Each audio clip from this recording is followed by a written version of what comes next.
लेकिन मुझे ये पॉट ठीक करवाना है, तो इस पॉट को आप यहाँ पर रिपेयर कर दीजिए। तो हम देखते हैं कि थंडर ड्रैगन लिंग फैंग के सोल सी से बाहर निकलता है। थंडर ड्रैगन को देखते ही बाहर खड़ा यांगसू उसको ग्रीट करता है और तभी थंडर ड्रैगन कहता है कि यांगसू, क्या तुम्हें अपना प्रॉमिस याद है? मैं यहाँ पर अपनी पावर का यूज करते हुए इस डीमन रिफाइनिंग पॉट को रिपेयर करने जा रहा हूँ, लेकिन मैं चाहता हूँ कि मेरी गैर मौजूदगी में तुम अपने प्रॉमिस को ना भूलो। और तभी यांगसू कहता है कि सीनियर, मुझे आपका प्रॉमिस बहुत ही अच्छे से याद है और हाँ, जरूरत पड़ने पर मैं आपकी मदद बिल्कुल करूंगा। जिसके बाद हम थंडर ड्रैगन को देखते हैं जो कि अपनी स्पिरिचुअल एनर्जी का यूज करते हुए स्पॉट को बिल्कुल नया बना देता है। उसे देखते हुए वहाँ पर खड़े आसपास के सभी लोग बहुत ज्यादा हैरान हो जाते हैं और मेंग तियान कहता है कि ये थंडर ड्रैगन तो बहुत ही ज्यादा अमेजिंग और खतरनाक और पावरफुल है और जब तक ये थंडर ड्रैगन अंकल फेंग के साथ है, अंकल फेंग को यहाँ पर कोई भी नहीं हरा सकता है। न्यू एपिसोड के स्टार्ट में हम मेंग तियान को ही देखते हैं जो कि थंडर ड्रैगन की तारीफ करते हुए फेंग का साथ देते हुए कहता है कि अब अंकल फेंग को कोई भी प्रॉब्लम नहीं होगी इनके होते हुए। अब इतने में हम देखते हैं कि उस डीमन रिफाइनिंग पॉट में से काफी ज्यादा स्पिरिचुअल एनर्जी रिलीज होने लगती है, जिसके बाद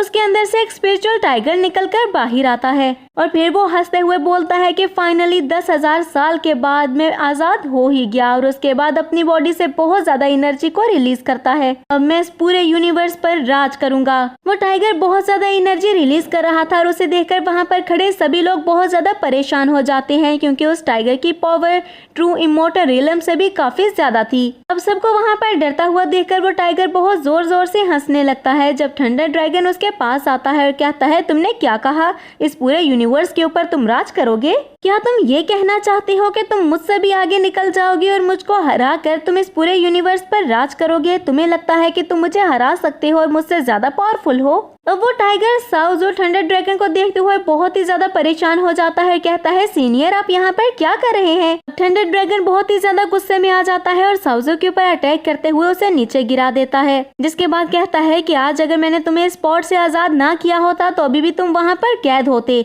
तुम्हारी हिम्मत कैसे हुई मुझसे कोई भी सवाल पूछने की? अब ये सुनते ही साउजो अपना सर झुका लेता है और फिर थंडर ड्रैगन को आजाद करने के लिए थैंक करता है। इनको देखते हुए शाओतियान वहाँ पर सोचता है कि ये टाइगर तो बहुत ही ज्यादा पावरफुल है कि ट्रू इमोर्टल रियलम भी इसका मुकाबला नहीं कर सकता है, लेकिन फिर भी ये यहाँ पर थंडर ड्रैगन के सामने बो डाउन कर रहा है। हम सब लोग बहुत ही ज्यादा लकी हैं कि थंडर ड्रैगन हमारे साथ है। अब हमारा सीन चेंज होता है। नेक्स्ट सीन में हम डिवाइन सन को देखते हैं, जहाँ पर हम देखते हैं कि वो डीमंस बार बार काफी इमोर्टल्स को पकड़कर अपने साथ ला रहे थे ताकि उस डिवाइन सन के बैरियर को तोड़कर डिवाइन सन को वो डिस्ट्रॉय कर सकें और कालीन वहां से आजाद हो जाए। हम एक बहुत ही पावरफुल इमोर्टल को देखते हैं जो कि डिवाइन सन पर अटैक करने के लिए जाता है, लेकिन इतने में डिवाइन सन से भी एक इमोर्टल निकलकर उसके ऊपर अटैक करने के लिए आता है और वो इमोर्टल अटैक करने के लिए रेडी था।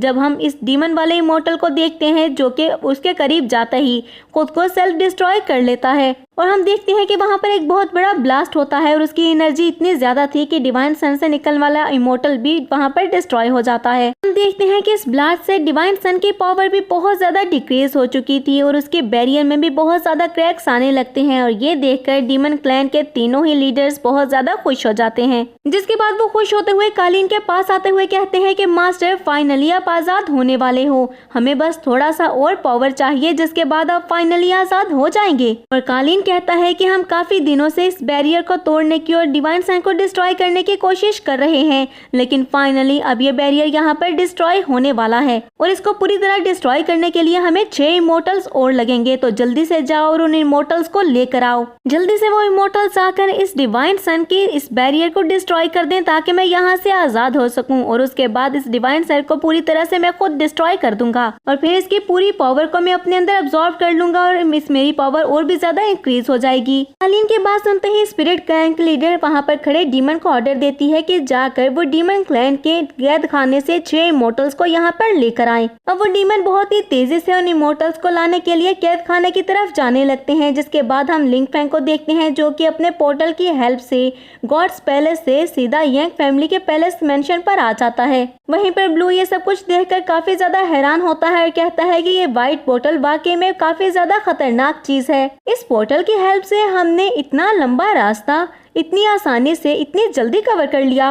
अब लिंग फैंग सूजो से रिक्वेस्ट करता है कि क्या तुम अपनी स्पिरिचुअल एनर्जी और मैजिकल पिलर का यूज करते हुए मुझे ये दिखा सकती हो कि डीमंस ने मेरे साथियों को कहां पर कैद करके रखा हुआ है। उसकी बात सुनते हुए एंसेस्टर सूजो अपने मैजिकल मिरर को बाहर निकालती है और लिंग फैंग के सामने करते हुए कहती है कि तुम जिस जगह के बारे में जानना चाहते हो उस जगह के बारे में सोचो। लिंग फैंग अपने सारे साथियों के बारे में सोचने लगता है। तभी उस मैजिकल मिरर के अंदर उसे अब वो कैदखाना दिखाई देता है जहाँ पर वो अपने साथियों को देखता है। लेकिन उसे इस बात का एहसास हो चुका था कि उसके सारे साथी डीमन ओरा से इन्फेक्ट हो चुके हैं। शाओतियान जैसे ही उस जगह को देखता है तो कहता है, मास्टर यहाँ पर कुछ तो गड़बड़ जरूर है। लास्ट टाइम जब मैंने इस जगह को देखा था तो यहाँ पर हर कैदखाने में इमोर्टल्स कैद थे, लेकिन अब तो सिर्फ 7 इमोर्टल ही बचे हुए हैं, बाकी के सेल तो खाली है। मुझे लगता है कि डीमंस एक एक करके इन इमोर्टल्स को मार रहे हैं। और ये बात सुनते हुए मैंगत्यान काफी ज्यादा परेशान हो जाता है और कहता है, अंकल फैंग हमें जल्दी से जल्दी उस जगह पर जाना चाहिए और उन सबको बचाना चाहिए। जल्दी चले, हमें जरा भी देर नहीं करनी है। और तभी लिंग फैंग वहाँ पर मैंगत्यान को रिलैक्स करने का कहता है और उसके बाद अपने पोर्टल को खोलते हुए उस कैद खाने में पहुँच जाता है। तभी हम उन डीमंस को देखते हैं जिन्हें स्पिरिट क्लैन के लीडर ने वहाँ पर इमोर्टल्स को पकड़कर लाने के लिए कहा था। वो रास्ते से गुजर रहे थे जब उन्हें वहाँ पर एक पोर्टल खुलता हुआ दिखाई देता है। एक डीमन अपने दूसरे साथी से कहता है कि मुझे लगता है यहाँ पर कुछ गड़बड़ है, जब उसका दूसरा साथी कहता है कि हमें इस गड़बड़ के बारे में नहीं सोचना है, हमें सिर्फ उस मिशन को फॉलो करना है और उसको पूरा करना है जो कि हमें दिया गया है और जो हमें डीमन क्लैन से ऑर्डर मिले हैं उसको हमें फुलफिल करना है। बस एक दफा मास्टर कालीन आजाद हो जाएं तो हमारी सारी प्रॉब्लम्स खुद ब खुद ही सॉल्व हो जाएंगी। अब कालीन आजाद हो जाएगा, इसी खुशी में वो डीमंस जल्दी जल्दी कैद खाने की तरफ जाने लगते हैं। जबकि दूसरी तरफ हम लिंग फैंग के पोर्टल को देखते हैं जो कि उस कैद खाने के मेन गेट पर खुलता है। लेकिन वो कैद खाना यहाँ से बहुत ज्यादा दूर था, इसीलिए लिंग फैंग अपनी एनर्जी का यूज करके उस कैद खाने को देखने की कोशिश करता है ताकि अपने साथियों को जल्दी से जल्दी वो बचा सके। कुछ ही देर में उसे अपने सारे साथियों की लोकेशन मिल जाती है तो वो उसी तरफ बहुत ही तेजी से आगे बढ़ने लगता है ताकि जल्दी से वहाँ पर पहुँच जाए। दूसरी तरफ हम डीमंस को देखते हैं जो जैसे ही कैद खाने पर पहुंचते हैं तो वहां पर देखते हैं कि वहां पर सिर्फ 7 इमोर्टल से कैद थे। तो तभी दूसरा डीमन कहता है कि ठीक है, जल्दी से इनको बाहर निकालो ताकि हम इनको वहां पर लेकर जा सकें। अब पहला डीमन अटैक करते हुए उन सारे इमोर्टल्स को वहां से बाहर निकालने लगता है, लेकिन कुछ ही देर में लिंग फैंग वहां पर पहुंच जाता है और वो उन डीमंस के ऊपर अटैक कर देता है जिससे वो दोनों घायल हो जाते हैं। अब वो डीमन कहते हैं, तुम कौन हो और तुम्हारी हिम्मत कैसे हुई इस जगह पर आने की। लेकिन जैसे ही वो लिंग फैंग को अपने सामने अपने साथियों के साथ देखते हैं तो वो दोनों बहुत ज्यादा डर जाते हैं। अब डीमन जल्दी से एक टोकन बाहर निकालता है ताकि अपने सारे साथियों को वो लिंग फैंग के वहां पहुंचने की खबर दे सके। लेकिन लिंग फैंग जल्दी से उसके ऊपर अटैक करके उसको वहीं पर मार देता है और ये देखकर तो दूसरे डीमन की हालत खराब ही हो जाती है, उसकी हवाइयां उड़ जाती हैं। लेकिन लिंग फैंग उस डीमन पर कोई भी अटैक नहीं करता है और उसको इग्नोर करते हुए जुनलैंड के केज की तरफ जाता है और अपनी पावर का यूज करते हुए उस केज पर बहुत ज्यादा एनर्जी से अटैक करता है और उस केज को खोलकर जुनलैंड को आजाद करवाने की कोशिश करता है। लेकिन उस केज को बहुत ही ज्यादा खतरनाक डिमोनिक ओरा का यूज करते हुए बनाया गया था, इसीलिए उस केज को वहां पर सिर्फ डिमोनिक ओरा का यूज करते ही खोला जा सकता था। ये देखकर लिंग फैंग अपने डेविल बॉडी स्पिरिचुअल को बाहर निकालता है और स्पिरिचुअल बॉडी का यूज करते हुए जुनलैंड की बॉडी के अंदर मौजूद सारे डिमोनिक ओरा को अपने अंदर अब्सॉर्ब करने लगता है, जिसके बाद वो जुनलैंड को आजाद करवा लेता है। कुछ देर के बाद जैसे ही जुनलैंड की आंख खुलती है तो अपने सामने वो लिंग फैंग और मैंगत्यान को देखकर बहुत ज्यादा खुश हो जाती है। दूसरी तरफ हम स्पिरिट क्लैन के लीडर को देखते हैं जिसे ये बात पता चल चुकी थी कि लिंग फैंग कैद खाने में पहुंच चुका है और अपने सारे साथियों को वो आजाद करवा रहा है। और ये खबर मिलते ही वो बहुत ज्यादा परेशान हो जाती है और भागते हुए कालीन के पास जाकर उसे ये खबर सुनाती है। उसकी बात सुनते हुए कालीन हंसते हुए कहता है कि फाइनली लिंग फैंग यहाँ पर आ चुका है, मुझे उसी का ही इंतजार था। लेकिन वो स्पिरिट क्लैन की लीडर कहती है कि मास्टर लिंग फैंग बहुत ही ज्यादा पावरफुल है और हम में से कोई भी उसका मुकाबला नहीं कर सकता है। कालीन दोबारा से हंसने लगता है, कहता है कि तुम्हें परेशान होने की जरूरत नहीं है क्योंकि वहाँ पर लिंग फैंग अपनी पावर का यूज करते हुए अपने साथियों को उस कैद खाने से आजाद नहीं करवा पाएगा। लेकिन तभी उसे कुछ हो रहा फील होता है और वो बहुत ही गुस्से में कहता है कि जुनलैंड अपने कैद खाने से बाहर कैसे निकली। तभी कालीन अपनी पावर का यूज करते हुए वहां का सीन देखता है तो वो शॉक ही रह जाता है कि लिंग फैंग डिमोनिक ओरा से इन्फेक्ट हो चुके सारे साथियों की सारी डिमोनिक पावर्स को अपने अंदर अब्सॉर्ब कर रहा था।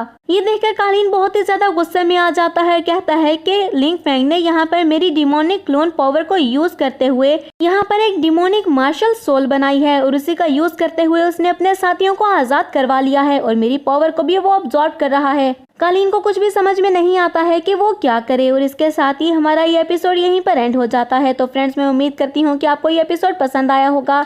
अगर आपने इसको एंजॉय किया है तो वीडियो को लाइक करें और अगर आप हमारे चैनल पर न्यू हैं तो चैनल को सब्सक्राइब करके बेल आइकन के बटन को प्रेस कर दें ताकि नई आने वाली एपिसोड्स आपको बिना किसी देरी के मिलती रहें।